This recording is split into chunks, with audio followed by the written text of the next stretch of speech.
So it's 2001. I'm in my room. I'm trying to write an album with my little digital 8-track,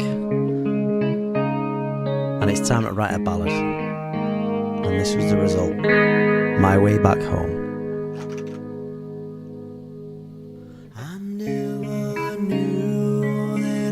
So yeah, it was pretty daring.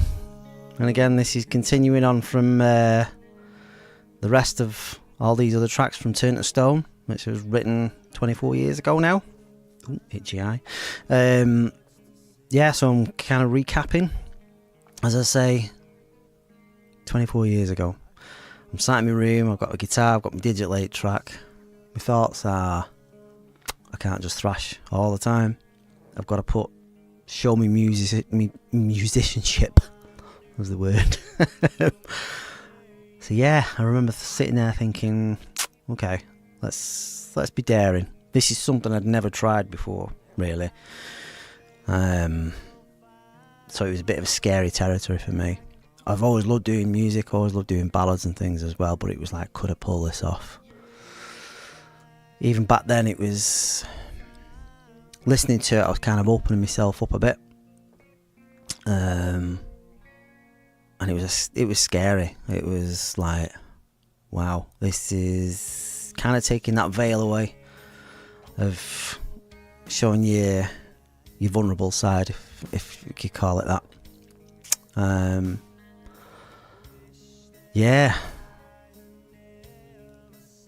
let's just have a quick listen to that.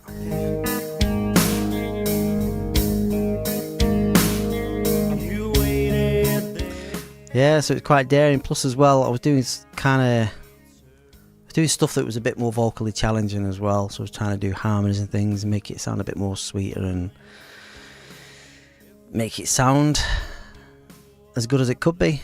I always remember playing this as well to a couple of my friends at the time, and I was like, I think they're going to be thinking I'm a bit of a wuss.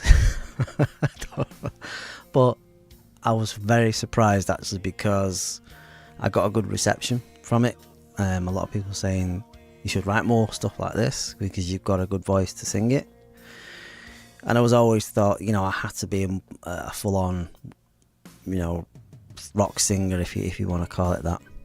This is quite interesting, actually. Some nice little harmonies.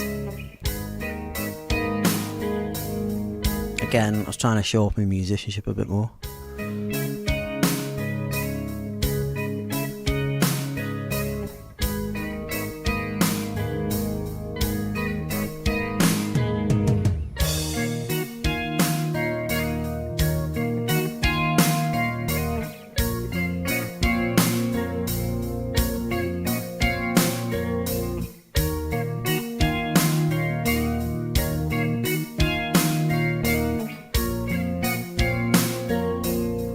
It's so strange listening back to these recordings now. I kind of sit there and think, where did I come up with this? But I think you're in the moment. You're just using music as a tool to express yourself. That's the important thing. That's what I've always wanted to do with music and the KRANIUS thing. It's not, you've got to take risks. Bottom line, no matter what music you're into, you've got to take risks and do it for what you want to do it for. Sometimes, not sometimes, but a lot of the times. I think as well with this track, it was more trying to show your vulnerable side more. I mean, the whole premise behind the track was somebody going away and finding out too late that this person that thought a lot about them, or what they thought about them, was no longer there, and it's coming back and finding these things out when it's too late, kind of thing.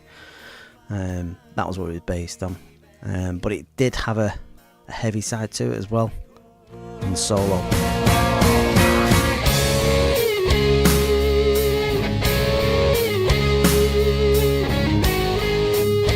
It's always time for a solo.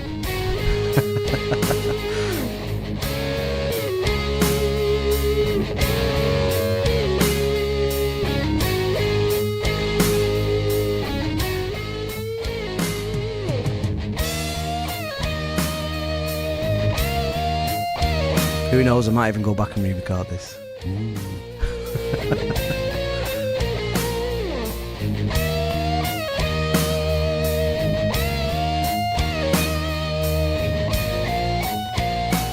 So yes, very, very daring to do this kind of thing at the time. I think it paid off. It's not one of the best productions, but I've always kind of liked this song. I do remember as well playing part of this live, I think, on stage when we used to play Manchester Academy, and it was kind of like a filler thing, but I don't think I played the full track. But I remember just being there with my guitar, looking at everybody in the crowd. I'm thinking, oh, and I'd rehearsed this quite a lot, and I wanted to pull it off. And it came across really well. But yeah, it's always been a nice little ditty, this song. I've always liked this because it's quite mood setting. Which again, that's what I'm always about with music. That's what I'm always about with KRANIUS. Whatever I do with that, I want to set a mood, a feeling. It's more than just the music. It's trying to tell a story, which is kind of like what I'm doing now. I'm telling a story. I think it's important. Not just from a song point of view, but from my personal point of view. I think if you've got a story, tell it. Everybody's got a story. Most people think, oh, where would I start? But just start. Just go with what you know. And if anything, just speak out. You've got value. So even if you feel a bit shy about doing these things, I went through all that as well, especially when it came to this song, because it was very different. I've not done much ballad work. I know Face of Death was kind of more of a on and off kind of ballad, a bit more rock, but this was very, very mellow. This was not a lot in there. It was just me and my guitar and my voice. That was it. And I wanted it to not be too overpowering and not too, too much production on it. I just felt there was a story to tell with this song, and hopefully I did. So if you want to check it out, all the links are going to be in the descriptions, as it always is. Everything you want to know about KRANIUS, there's a whole link list there. It's all on Bandcamp. You can buy these, from there. You can go get it from the website, but if you do want to get these on CD, let me know. I'm looking at hopefully getting these CDs out if I can, but it's all down to cost, and again, that's the way it rolls. But again, you're free to listen to these on Bandcamp. They're all there, so feel free. It would do me a great service if you did. But yeah, this is My Way Back Home. The next track, if I've got this correct, is going to be another kick-ass tune. I've always liked it. I used to play it live a lot. I've re-recorded this as well on the Resurrections album, which is available. And yes, the next track is Down That Road. It's always been a crowd pleaser, great one to play, great lyrics in it, great mood, and it's just a solid rock song, and I'm really looking forward to talk about that next one because it came again from personal experience. But I ain't going to waste that here. I'm going to tell you on the next one, and I want you to make sure that you do watch it. Again, like all great YouTubers do, make sure you subscribe wherever it's going to be. Follow, do whatever it is you need to do. There's going to be a lot more of these coming, so there's not just this album, there's going to be more albums, there's going to be more tracks that I'm going to talk about. So there's going to be quite a few weeks of this stuff, and hopefully you're going to enjoy it. But yeah, feel free to leave any comments. I'd love to hear from you. I'm going to leave you with this. It's been an absolute blast. Take care of yourselves, stay well, stay safe, more importantly stay metal, and I'll see you on the next one. You take care, guys. Yeah.